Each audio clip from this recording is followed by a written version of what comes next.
తన శత్రు దేశమైన భారత్ను ఓడించడానికి పాకిస్తాన్ బలోచిస్తాన్ రాజ్యాన్ని అమెరికాకు అమ్మేసింది. బలోచిస్తాన్ యొక్క ఫుల్ యాక్సెస్ను అమెరికాకు ఇచ్చేసింది. దీనికి బదులుగా అమెరికా బలోచిస్తాన్ లిబరేషన్ ఆర్మీ అయిన మస్జిద్ బ్రిగేడ్ ఉద్యమకారులను ఉగ్రవాదులుగా గుర్తించడం జరిగింది.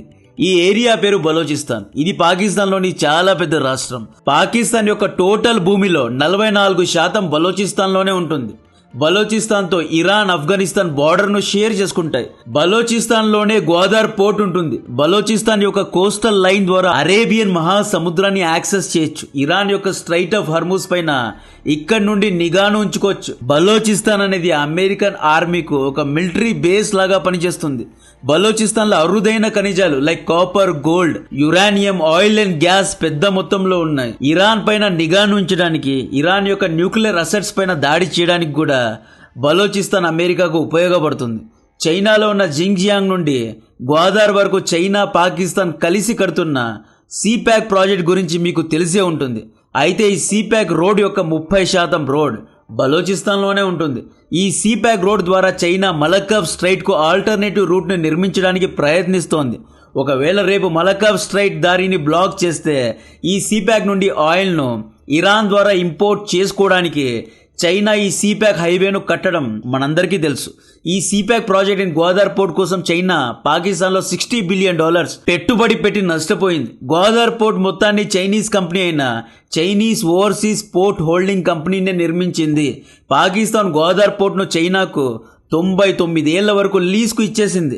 ఇప్పుడు పాకిస్తాన్ రంగులు మార్చి అమెరికాతో చేతులు కలిపింది. బలోచిస్తాన్ను అమెరికాకు అమ్మడానికి ప్లాన్ చేస్తోంది. జూన్ 16వ తేదీన అసీం మునీర్ అమెరికాకు వెళ్ళాడు. డొనాల్డ్ ట్రంప్ను కలిశాడు. మీటింగ్లో ఏం మాట్లాడాడో తెలియదు కానీ కొద్ది రోజుల తర్వాత డొనాల్డ్ ట్రంప్, మేము బలోచిస్తాన్లో ఉన్న ఆయిల్ అండ్ గ్యాస్ను వెలికి తీస్తున్నాము, పాకిస్తాన్తో కలిసి వ్యాపారం చేస్తున్నాము అన్నట్లు ఆయిల్ డీల్ను క్లోజ్ చేశాడు. ఆగస్టు 10th రోజు మళ్ళీ కమాండర్ కొరిల్లా రిటైర్మెంట్ ఫంక్షన్ కోసం మళ్ళీ అసీం మునీర్ అమెరికాకు వెళ్ళాడు. ఈ మీటింగ్లో అసీం మునీర్ ఏం మాట్లాడాడో తెలియదు కానీ ఆగస్టు 13వ తేదీన అమెరికా బలోచిస్తాన్ స్వాతంత్రం కోసం 1949 నుండి ఉద్యమం చేస్తున్న బలోచ్ లిబరేషన్ ఆర్మీను ఉగ్రవాద సంస్థగా ప్రకటించింది. ఇప్పుడు మళ్లీ బలోచిస్తాన్లో అమెరికా అరుదైన ఖనిజాలను వెలికి తీస్తాము అన్నట్లు ఇంకొక డీల్ చేసుకుంది. డొనాల్డ్ ట్రంప్ అంట బలోచిస్తాన్లో ఆయిల్ అండ్ గ్యాస్ తీస్తారంట. Uranium, cobalt, nickel, oil, iron, గోల్డ్ను కూడా వెలికి తీస్తారంట. సో ఈ విధంగా అమెరికా బలోచిస్తాన్లో వ్యాపారం చేయడానికి సిద్ధమైంది. అయితే అమెరికాకు బలోచిస్తాన్ యొక్క జియో స్ట్రాటజిక్ లొకేషన్ చాలా ఇంపార్టెంట్. ఇక్కడ అమెరికా వ్యాపారం చేసినా చేయకపోయినా డెఫినెట్గా అమెరికా బలోచిస్తాన్ను ఒక మిలిటరీ బేస్ లాగా మార్చే అవకాశాలు చాలా గట్టిగా ఉన్నాయి. బలోచిస్తాన్ భారత్కు కూడా చాలా ఇంపార్టెంట్. ఎందుకు అంటే పాకిస్తాన్ కాశ్మీర్లో ఉగ్రవాదం చేసినప్పుడల్లా మనం బలోచిస్తాన్ను యాక్టివేట్ చేసేవాళ్ళం. అజిత్ దోవల్ గారు ఒక మాట చెప్పేవారు, if you do one more Mumbai you will lose Balochistan అనేవారు. బలోచిస్తాన్ యుద్ధ వీరులకు చాలా సార్లు ఇండైరెక్ట్ గా భారత్ సపోర్ట్ చేసింది. రా కుమారులు యాక్టివ్ గా బలోచిస్తాన్ లో ఆపరేట్ చేస్తున్నారు. కాశ్మీర్ ను భారత్ నుండి విడిపించడానికి ట్రై చేస్తే బలోచిస్తాన్ ను పాకిస్తాన్ నుండి విడగొడతాము, పాకిస్తాన్ ను 2 ముక్కలుగా చీలుస్తాము అని భారత్ చాలా సార్లు పాకిస్తాన్ ను హెచ్చరించింది. బలోచ్ లిబరేషన్ ఆర్మీ పాకిస్తాన్ సైన్యానికి కంటి మీద కొనుకు లేకుండా చేసింది. మొన్న బిఎల్ఏ యుద్ధ వీరులు జాఫర్ ట్రైన్ అనబడే ఒక ఎక్స్ప్రెస్ ట్రైన్ లో పాకిస్తానీ సైనికులు, పాకిస్తాన్ యొక్క ఐఎస్ఐ ఏజెంట్స్ హాలిడేస్ కోసం ఇండ్లకు వెళ్తున్నారు అని గుర్తించి ట్రైన్ ను హైజాక్ చేసి 240 మందిని చంపేశారు. నిన్న ఆపరేషన్ బాంబ్ పేరుతో 97 మంది పాకిస్తానీ సైనికుల్ని బిఎల్ఏ యుద్ధ వీరులు మట్టుబెట్టారు. సిప్యాక్ ప్రాజెక్ట్ కడుతున్న చైనీస్ ఇంజనీర్స్ ను కూడా కిడ్నాప్ చేశారు. చైనీస్ ఇంజనీర్స్ ను చంపేశారు. ఆపరేషన్ సింధూర్ సమయంలో పాకిస్తాన్ ఆర్మీ బలోచిస్తాన్ నుండి తమ యొక్క ఫోర్సెస్ ను, తమ యొక్క సైనికులను పీఓకే వైపు తరలించినప్పుడు కూడా బలోచ్ యుద్ధవీరులు బలోచిస్తాన్ను తమ కంట్రోల్లో తీసుకున్నారు. బలోచ్ ఫైటర్స్తో మేము తలపడలేము అని చెప్పి మాస్ లెవెల్లో పాకిస్తానీ సైనికులు రాజీనామా కూడా చేశారు. బలోచ్ ప్రజల నుండి, బలోచ్ ఫైటర్స్ నుండి, బలోచ్ యొక్క మస్జిద్ బ్రిగేడ్ నుండి ఎలా తప్పించుకోవాలో అర్థం కాక అసీం మునీర్ ఏం చేశాడు, బలోచిస్తాన్ ప్రావిన్స్ మొత్తాన్ని అమెరికాకు అప్పగించేశాడు. వీళ్ళు పీఓకేను కూడా, కాశ్మీర్ ఇష్యూను కూడా ఇలాగే చేశారు. కాశ్మీర్లోని కొంత భాగాన్ని ఆక్రమించి అక్కడున్న సాక్ష్యం వ్యాలీను చైనాకు అమ్మేశారు.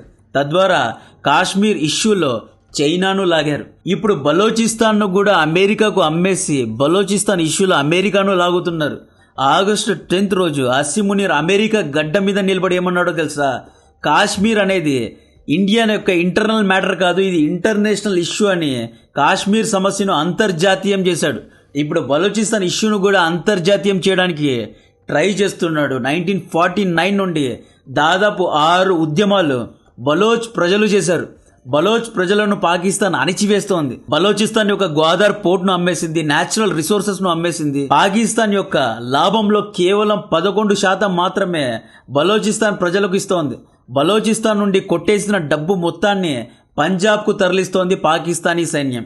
ఇప్పుడు దీన్ని అమెరికాకు కూడా అమ్మబెట్టింది. ఇక్కడ గేమ్ ను అర్థం చేసుకోవాలి. బలోచ్ ఫైటర్స్ వల్ల చైనా కూడా నష్టపోయింది కాబట్టి బిఎల్ఏను ఉగ్రవాదులుగా ప్రకటించడం అనేది చైనాకు కూడా మంచి విషయమే. అయితే బలోచిస్తాన్ మొత్తాన్ని అమెరికా యాక్సెస్ చేయడం చైనాకు ఒక థ్రెట్ లాంటిది. ఎందుకంటే సిపాక్ ప్రాజెక్ట్ పర్మనెంట్ గా ఆగిపోతుంది. బలోచిస్తాన్లో American naval bases, American military bases పెరిగాయి అనుకోండి, సిపాక్ ప్రాజెక్ట్ను డైరెక్ట్గా అమెరికన్ సైన్యమే అడ్డుకుంటుంది. ఈ విధంగా మలకావ్ స్ట్రైట్లో, సిపాక్లో 2 చోట్ల చైనా శత్రువులను పెట్టుకుంది అన్నమాట. బలోచ్ ఫైటర్స్ను భారత్ ఇండైరెక్ట్గా ఫండింగ్ చేస్తూ వస్తోంది, ఇండైరెక్ట్గా ఇంటెలిజెన్స్ను కూడా ఇస్తూ వస్తోంది. ఇప్పుడు బిఎల్ఏను అమెరికా ఉగ్రవాద సంస్థగా గుర్తించింది కాబట్టి యుఎస్లో ఉన్న బిఎల్ఏ ఆస్తులను జప్తు చేస్తారు. బిఎల్ఏకు ఎవరే గాని ఫండింగ్ లేదా డొనేషన్స్ ఇవ్వకుండా బ్యాంక్ అకౌంట్స్ ను ఫ్రీజ్ చేస్తుంది అమెరికా. బిఎల్ఏకు వెళ్లే ఇంటర్నేషనల్ ట్రాన్సాక్షన్స్ ను బ్లాక్ చేస్తుంది అమెరికా. ఒకవేళ ఇండైరెక్ట్ గా రా కుమారులు గనుక గనుక బిఎల్ఏకు ఫండ్ చేస్తే యుఎస్ చట్టాల ప్రకారం వీళ్ళు ఇండియా పైన కూడా కేసు వేస్తారు. బిఎల్ఏకు ఇండియన్ ఆర్మీ ట్రైనింగ్ లేదా ఎక్విప్మెంట్ ఇచ్చిన క్రైమ్ కిందకు వస్తుంది. ఈవెన్ బిఎల్ఏ తరపున ఇండియా ప్రచారం చేసిన, ప్రాపగెండా చేసినా కూడా అమెరికా దీన్ని చట్టరీత్యా నేరంగా గుర్తిస్తుంది. ఒకవేళ విదేశాల్లో ఇండియన్స్ ఎవరైనా బిఎల్ఏ కోసం ప్రొటెస్ట్ చేసినా కూడా 20 ఏళ్ల వరకు జైల్లో వేస్తారు. అమెరికా యొక్క ఇంటెలిజెన్స్ ఏజెన్సీ అయిన సిఐఏ బలోచ్ ఫైటర్స్ పైన అదనపు నిఘాను పెంచుతుంది. యూరోప్, దుబాయ్ లో ఉన్న బిఎల్ఏ లీడర్స్ పైన ట్రావెల్ రిస్ట్రిక్షన్స్ పెడతారు, అదనపు శాంక్షన్స్ ను విధిస్తారు. వీరి యొక్క బ్యాంక్ అకౌంట్స్ ను కూడా క్లోజ్ చేస్తారు. అయితే 2010 లో అమెరికా తేరికే తాలిబాన్ పాకిస్తాన్ పైన కూడా ఇలాంటి శాంక్షన్స్ వేసింది. టీటీపీను ఉగ్రవాద సంస్థగా గుర్తించింది. కానీ టీడీపీ పాకిస్తాన్ ఆర్మీను ఈ రోజు కూడా పనిష్ చేస్తోంది. ఈ రోజు కూడా పాకిస్తాన్లో టీడీపీ ఆపరేట్ చేస్తోంది. చైనా యొక్క భయం ఏంటి అంటే, ఒక ప్లాట్ ఉంది, ఆ ప్లాట్ చైనా పేరు మీద రాసి ఇచ్చింది పాకిస్తాన్. ఇప్పుడు అదే ప్లాట్ను అమెరికాకు అమ్మడానికి ట్రై చేస్తోంది. అంటే బలోచిస్తాన్లో అమెరికా యొక్క యాక్సెస్ గనుక, అమెరికా యొక్క మిలిటరీ ప్రెజెన్స్ గనుక పెరిగింది అనుకోండి, China $60 billion నష్టపోతుంది. CPEC project permanent గా క్లోజ్ అవుతుంది. ఒకవేళ చైనా అక్కడ ఏమైనా నాటకాలు వేస్తే సిపాక్ ప్రాజెక్ట్ ను అమెరికా బ్లాక్ చేసినా చేయగలదు.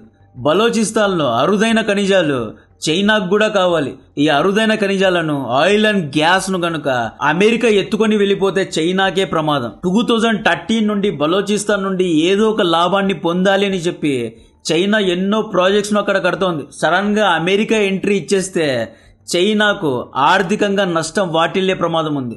ఇండియా చేయాల్సిన పని ఏంటి అంటే ఇరాన్తో ఎంగేజ్ అవ్వాలి. అమెరికా కోసం, అమెరికా స్నేహం కోసం ఇన్ని రోజులు ఇండియా ఇరాన్ అండ్ చైనాను దూరంగా పెట్టింది.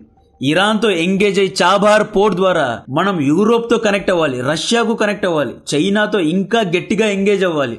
పాకిస్తాన్, అమెరికా ఇద్దరూ కలిసి బలోచిస్తాన్ లో కాపురం చేయమనండి. ఆఫ్ఘనిస్తాన్ లోనే వీళ్ళు 20 ఏళ్లు యుద్ధం చేశారు. బలోచిస్తాన్ లో ఇంకొక 10 ఏళ్లు యుద్ధం చేయగలరు. బిఎల్ఏను పూర్తిగా ధ్వంసం చేయడం అంత ఈజీ కాదు. ఇప్పటికైనా మనం చైనాకు ల్యాండ్ రూట్స్ ను ఓపెన్ చేయాలి, ముంబై యొక్క యాక్సెస్ ఇవ్వాలి. సిపాక్ ప్రాజెక్ట్ అవసరం లేదు. చైనా డైరెక్ట్ గా ఇండియన్ ల్యాండ్ ద్వారా, ముంబై పోర్ట్ ద్వారా మిడిల్ ఈస్ట్ దేశాలతో వ్యాపారం చేసుకోవచ్చు. సౌదీకు ఎక్స్పోర్ట్ చేయొచ్చు, ఇరాన్ నుండి ఆయిల్ ను ఇంపోర్ట్ చేసుకోవచ్చు. మలకావ్ స్ట్రైట్ లో ఎనర్జీ సెక్యూరిటీ, మలకావ్ స్ట్రైట్ లో ఇండియన్ నేవీ యొక్క ప్రెసెన్స్ ఎక్కువగా ఉంది కాబట్టి మనం చైనాకు ఒక హామీ ఇవ్వాలి. మా నుండి నీకు మలకావ్ స్ట్రైట్ లో ఎటువంటి ఇష్యూస్ రావు అన్నట్లు హామీ ఇవ్వాలి.